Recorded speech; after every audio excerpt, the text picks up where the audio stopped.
Hello everyone, my name is Reggie Woolery from Arts4Good, and I'm going to give a talk about turning outsiders into insiders.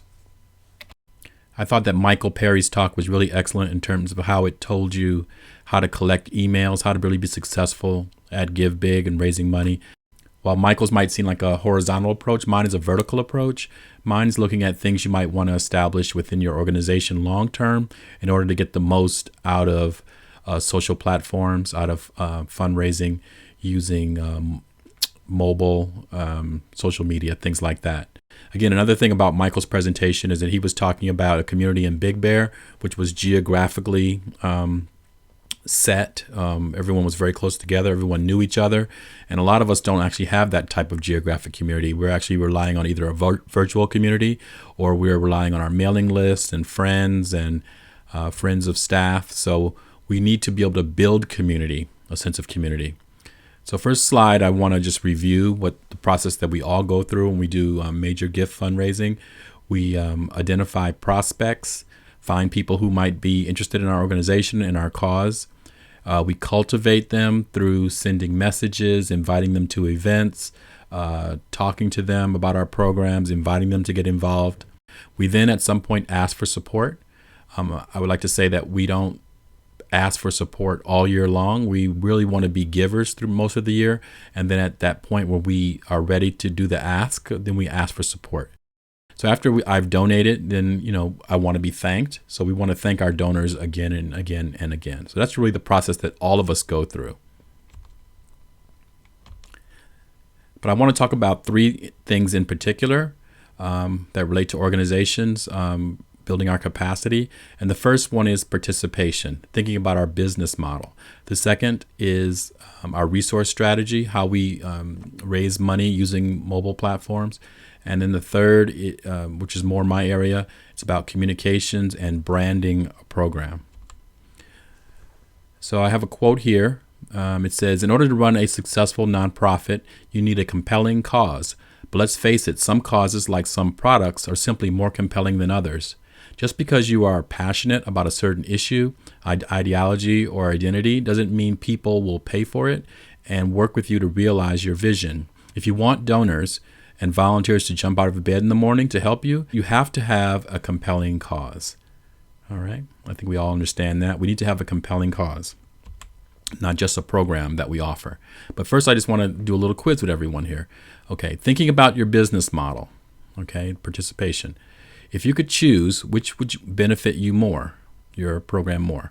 More money or more volunteers? Second question, which would benefit your program more? More money or more exposure? Third question, what would you do with the money? And I wrote a couple things here. You give raises to your staff. You would fund those programs that you've always wanted to get started. And then just an idea, you might want to start Kiva loans, which rather than using the money for your own program, because we're never going to have enough money, you might want to microfund people in the community to do their own programs. And then the fourth question, what would you do with 500 volunteers? Okay, think about that. You could actually get more exposure and you could raise more money if you've got more volunteers. And thinking about it in terms of grants, most of us think of volunteers as people who are going to do filing and, assist with fundraisers. But myself, I'm volunteering for Give Big, and I'm more of an advocate than a volunteer. I'm volunteering my time as a professional, which is a lot higher rate if you're going to use that as an in-kind match on a grant. Okay, thinking about our business model. Maybe what you need is more participation. Are people engaged with your organization? Is there an opportunity to develop participatory programs? A lot of us have programs which I would say are inward facing, meaning that our clients come for services, they come for things that we have to offer, but they are not programs in which volunteers or people who are interested in our organization can actually participate in. They can view them, they can read brochures, but they can't actually participate in them. And part of developing a community is finding ways to have people participate. So we're going to talk a little bit about what is a participatory program. And my case study today is going to be Habitat for the Humanity. Okay, it says if you were to evaluate Habitat only by the number of houses it built, you might be underwhelmed. Their true goal is not building houses, it's elsewhere. They give people the opportunity to say, we built that house. Habitat for Humanity International is one of the most successful nonprofits of our time, although not for the reasons you might think. They've built 200,000 houses in 100 countries. The mission of Habitat for Humanity International is to eliminate poverty, housing, and homelessness from the face of the earth by building adequate and basic housing. And to do this, they inspire hundreds of thousands of middle-class volunteers to help build Habitat houses, to change how they think, how they act, and how they vote. So the idea is that they are not in the business of building houses for people so people can move in. They're in the business of having people experience or participate in the building of a house. So they have what's called an engagement model.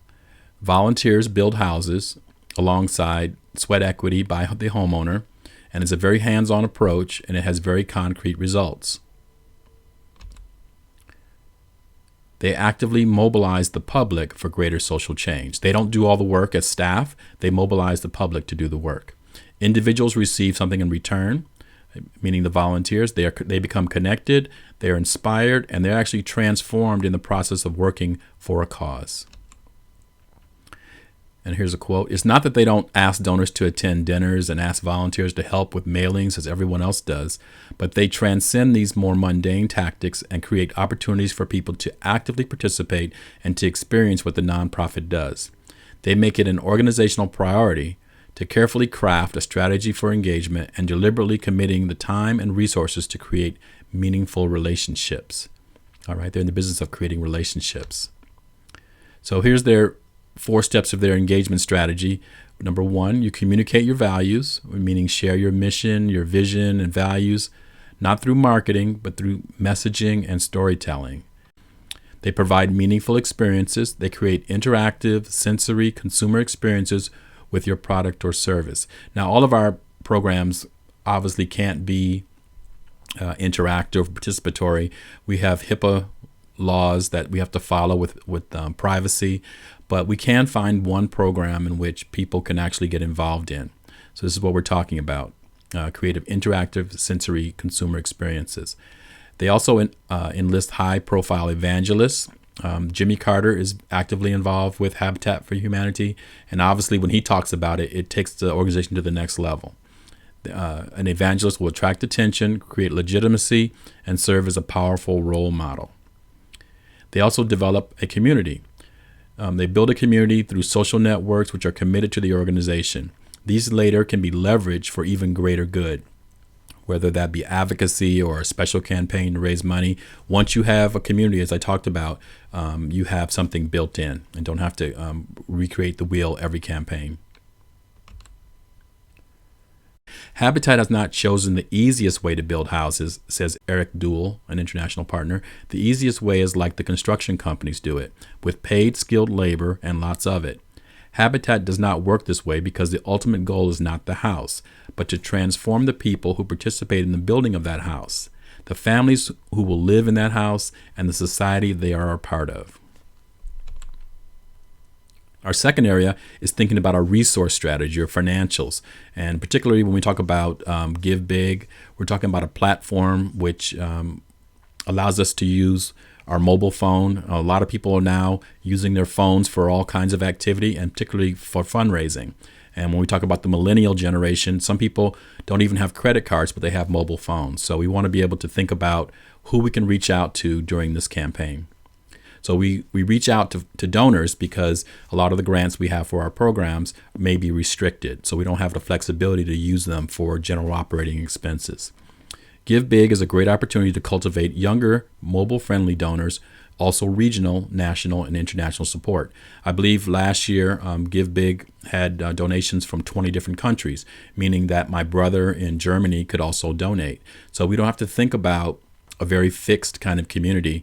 Anywhere that you have people tied into your mailing list, to your staff, you can reach out to them during Give Big. So here's a quote from Simone Joyvas. from April 2015. And all of these articles that I'm quoting from are available for download on the Give Big website. And she says, giving is about the hearts and minds and values of donors, and donors are the heroes of that story. How good a story listener are you? How about your board members and your staff? How effectively do you celebrate your donor heroes? How effectively do you tell their story?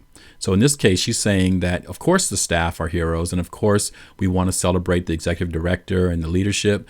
But when it comes to a campaign, we really want to thank the donors. They are the heroes. We want to hear from them and what they have to say. Here's a article I found on the Nashville Rescue Mission. It says, in 2012, the Nashville Rescue Mission served over 665,000 meals and provided over 220,000 nights of safe shelter to those in need. The mission doesn't receive any government funds, and in fact, over 85% of funds come from individual donors. The mission exists simply through the generosity of donors. The person who wrote this article is actually the marketing person. She says, I started working for the Nashville Rescue Mission in 2008. My focus then, and still is to tell the Nashville mission's story. So what does that mean? Well, because of the support of donors, the mission provides services that change people's lives. And I think we can say all of our organizations are doing that kind of work. We're changing people's lives, and we just need to get the story out. She continues, we are talking about lives changed from homelessness from homeless to hopeful, from addicted to recovered, from broken to made whole. The people who support the work of Nashville Rescue Mission want to know and need to know their gifts make a difference in the lives of people who are hungry, homeless, hurting, and in need. My job is to make sure these stories are told in newsletters, annual reports, and any other marketing communication pieces, including press releases, emails, and on the web. So most of us can't afford a full-time person to do that type of work, but you can see how getting out the story really affects the people who want to donate.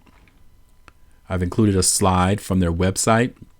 It says help, hope, and healing. Very easy to remember. 3 H's there, alliteration. And it's filled in blog form with various stories of people who've been helped or who are helpers in the process of the Nashville's mission. Article 3, 3 ways to engage millennials. It was written by Kathleen Kelly Janis, and she's actually one of the co-founders of Spark. It says in 2004, I formed Spark, starting with 6 women in our 20s. Spark is now a network of 11,000 members and the largest network of millennial donors in the world. Over the past 10 years, we have raised more than $1.5 million in small contributions for our causes. These are her 3 ways to get them involved. 1, create various channels for engagement.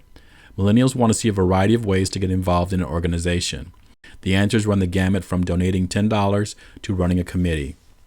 Now, we know within our own organizations, most of us who are directors wouldn't trust a younger person to run a committee, but within a youth organization or a youth wing of your organization, you might bring a number of 20-somethings together to brainstorm among themselves and give them a goal to raise $2,000 and have them come up with ways in which they would do it and bring it back to the larger leadership. It says, thus we created many opportunities for our members to contribute by providing a broad buffet of options for involvement. Number 2, they also develop networks. Millennials are pioneers of social networks for social change. They like to make their own decisions and take ownership over their results. How does a nonprofit create a network for millennials to experience a more structured donor community? By facilitating the building of connections, both in person and online. So this could seem like a lot of extra work. You just want to raise money. But if you want to get young people involved and get them really activated, you have to put them into a network. There's a group in Riverside called the Pic Group, and I know it's been operating for a number of years of young professionals who get together and invite older executive directors and leaders in the field to come and speak. And that way they kind of jumpstart their careers. They hear about job opportunities. So it's young people helping young people through a network.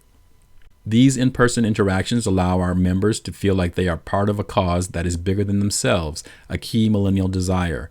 We also have an extensive online presence through Facebook, Twitter, and wiki sites, which provide additional touch points. As a result, we've been able to grow into a network of 11,000 members with just 2 staff people.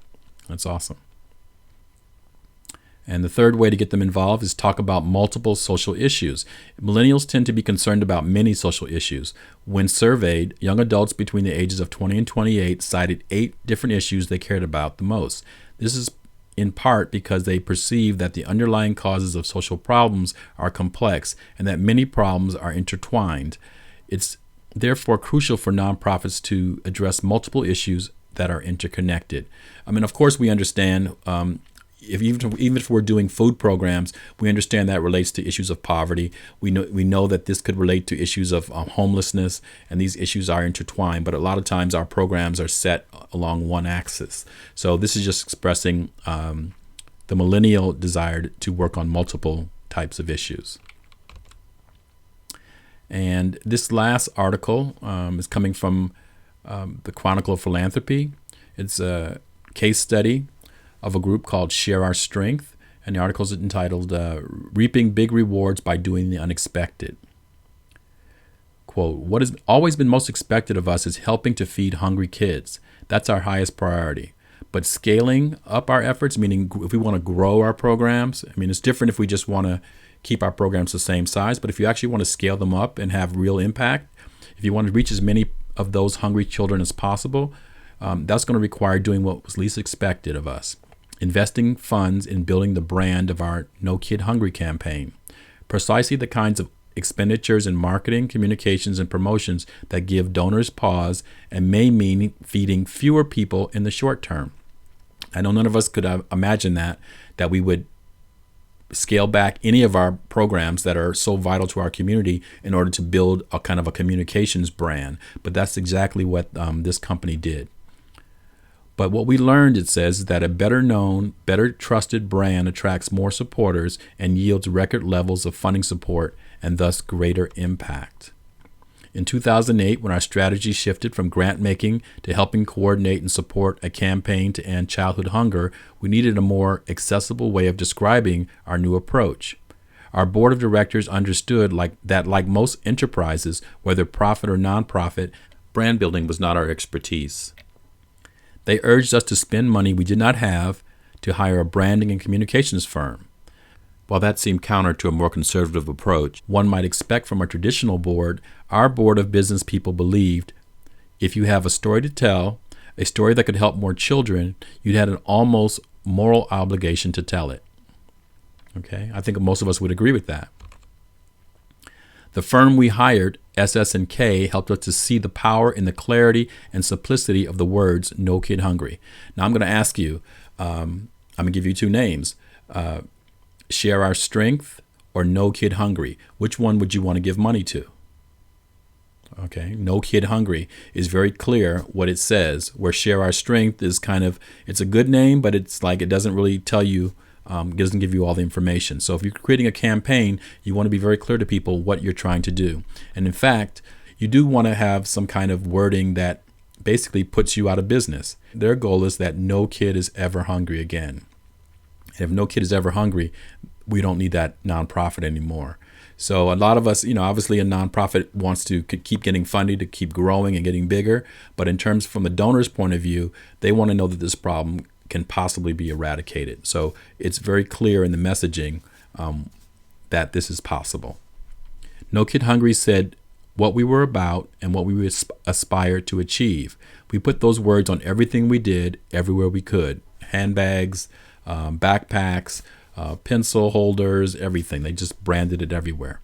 We made subsequent investments internally in brand and communications expertise, including the creation of a chief communications and brand officer position. Most importantly, we worked to make sure that all the activities of the organization, all that we were spending money and time on, were aligned with that priority of ending childhood hunger. So I think Give Big is also a good opportunity for us to kind of see how our fundraising is really going. Are people going in all different directions? Is our messaging confusing? Things like that. And this is what I'm really helping you focus on. As consumers began to recognize the No Kid Hungry brand, corporate partners and brands outside of our traditional culinary industry sweet spot became interested in working with us. For example, we developed highly successful partnerships with Uber, American Girl, and Citi, to name a few. As our revenues nearly doubled from 2008 to 2014, we saw a dramatic program impact. All right, so by having the campaign be successful in the public's eye, then of course corporations want to get involved with you. In collaboration with numerous local partners, we saw participation in school breakfast programs reach its highest levels in history. 6 of 10 states with the greatest increases in summer meal participation were states in which we'd waged our No Kid Hungry campaigns. And governors from both parties embraced our work. Both Democrat and Republican wanted to get involved at that point. Where the people are rallied and have passion, political figures want to get involved. It says here from Share Our Strength, most successful businesses like Apple and Walmart would not conceive of scaling up their potential without investments in their brand and the lift it gives to their products. Nonprofits need to think that way as well and get past the misperceptions that investing in brand somehow takes away from their missions rather than advancing it. Okay? So next I'm going to give you an example of a particular program that I was involved in at Family Service Association of Moreno Valley that was really about turning a program into a cause. Okay, so at FSA, they have a number of different programs run through different departments that center around food. Their senior nutrition program provides over 600,000 warm meals annually, either through their community centers or direct to homes. And their community center program also provides commodity programs, which assist upwards of 200 families per year, as well as they have emergency food programs. So these are again, different departments that are doing things related to food, and a number of in the nonprofit world, because we are constantly around our clients and observing their habits, we see things that are outside the scope of the programs that we offer. And here are 2 examples of what FSA staff saw as they're serving their clients. One, because of the recession, many of their clients lived in federally recognized food deserts where the closest place to buy grocery was a local convenience store. And if any of you live in a food desert or you're aware of this problem, you know that if you buy, if you're only able to get to a local convenience store or a liquor store, the produce there is not very good. It's not very fresh. The second observation was that seniors and those who are shut in, who don't have transportation, are unable to get out shopping, don't do it as often as they would like, thus they don't have fresh produce in their homes. And so, staff discussing this kind of informally came together, and they decided to try to solve this problem. They came up with the idea of a delivery vehicle that could go to neighborhood locations like senior mobile home parks and serve as kind of like a mobile farmer's market and sell fresh produce. And because they were able to find vendors who were interested in the idea, they were able to get the produce at a price below market value. And so this was going to be a financial value to the clients as well as offer great nutrition. The program began with a van that just had an easy up tent that traveled between 6 and 10 sites. And people really liked this service. It was, again, an outward-facing type of service where people met each other. They were participating in the program. It was very interactive, and this attracted the attention of both the Press Enterprise and later ABC7 did a story. They went to Country Village senior citizens' homes in Jurupa Valley, and basically the cameraman just, watched people purchase and asked them, about the service, and people were overjoyed that they had this mobile farmers market visiting them, that they could purchase quality produce. And it actually kind of served as a kind of an event because people in the community kind of rallied around this bus and were able to talk. And it was just really a really beautiful thing to see. Here's an article from the Press Enterprise, which shows that FSA was given a retired commuter bus by Riverside Transit Agency. This was later retrofitted through a grant from Walmart, and about $50,000 to put new refrigerators in and shelving. And this later became the second Mobile Fresh bus.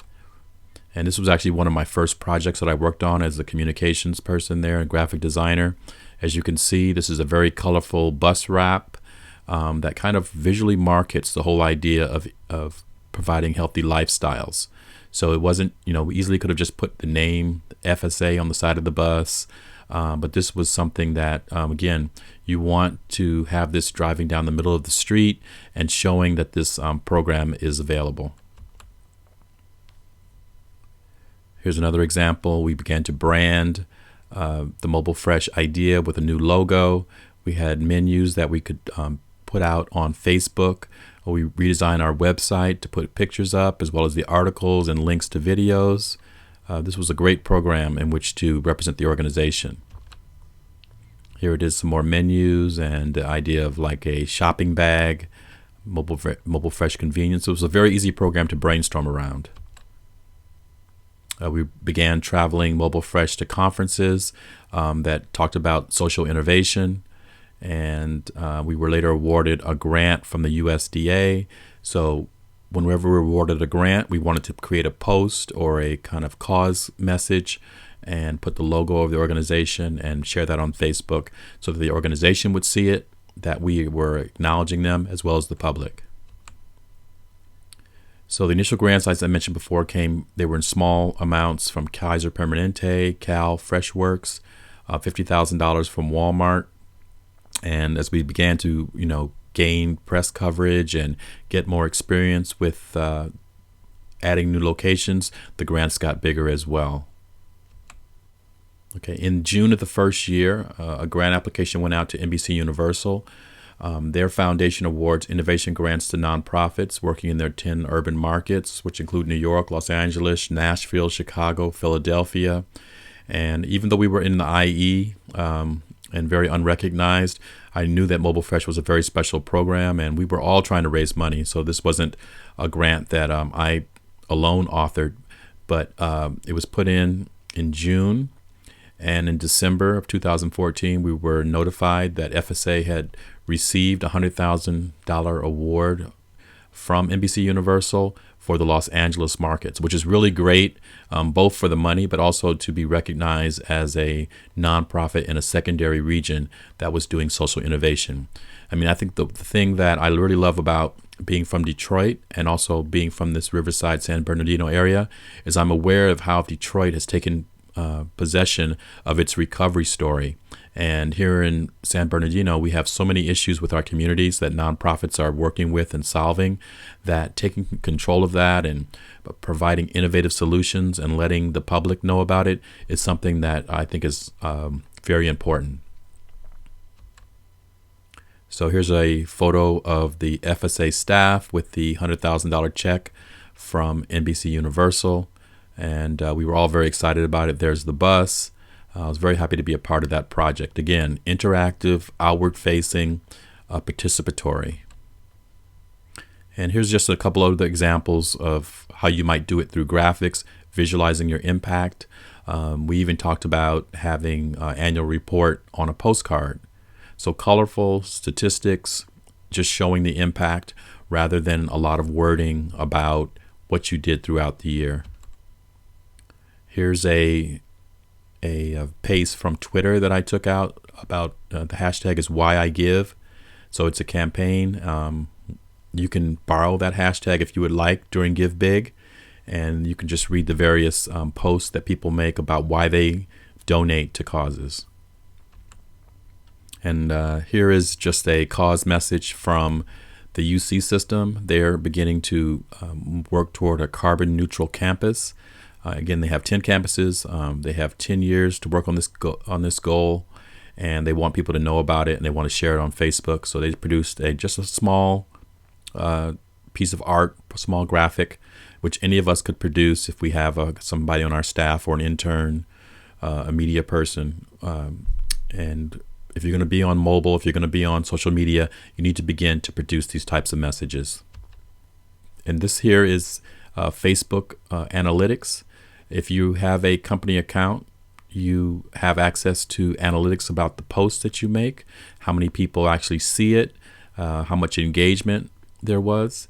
You can, with any particular post, you can like, you can comment, you can share. All right. So there's many different ways people engage. and you want to know which posts are getting the most response. Obviously, if you have things with cats in it, it's going to get a lot of response. So, maybe you can figure out how to do a meal post with a cat in it. And so analytics are very important. On other pages, you can see your ranking among other nonprofits, where you are in terms of your likes. One of the programs that we initiated prior to Give Big 2014 was a Mobile Monday campaign. And the idea behind Mobile Monday was that we wanted to have a lot of different new people engage with our website before we actually began to do an ask for money. So we had about 400 likes on our page, which means followers, and we wanted to increase that or at least double that. So the idea behind Mobile Monday was to use our staff in order to enlist more friends. So what we did was we were able to do some gamification. We took a $300 budget and purchased a number of prizes, and over a 24-hour period, the staff member who received or got their family members to like our page would receive a prize. So the idea was that if my brother wanted to like our page, he had to go to the page, actually hit the like button, as well as write a status message that said, "For Reggie Woolery." And what we found was that not only did people want to write the name of the staff member, but they wanted to write what working for FSA meant to that person. And so it created a lot of positive morale, a lot of energy, and it really showed me that you can really create an event on Facebook. It doesn't just have to be a place that's kind of like passive reading. It can actually be an event. So again, you can have an event, you can have people like posts, you can have people share posts, but you really want to begin to start to really use your social media page. Okay, and this last page is just the various platforms in which you might conduct your communications. So you want to be aware of all the platforms so that when you write a communications plan, everybody's on the same page and communicating across various platforms. I hope this has been a useful discussion. We talked about, again, being participatory, about thinking about mobile, financial strategy, as well as communications. Thank you, and raise a lot of money out there. Give big.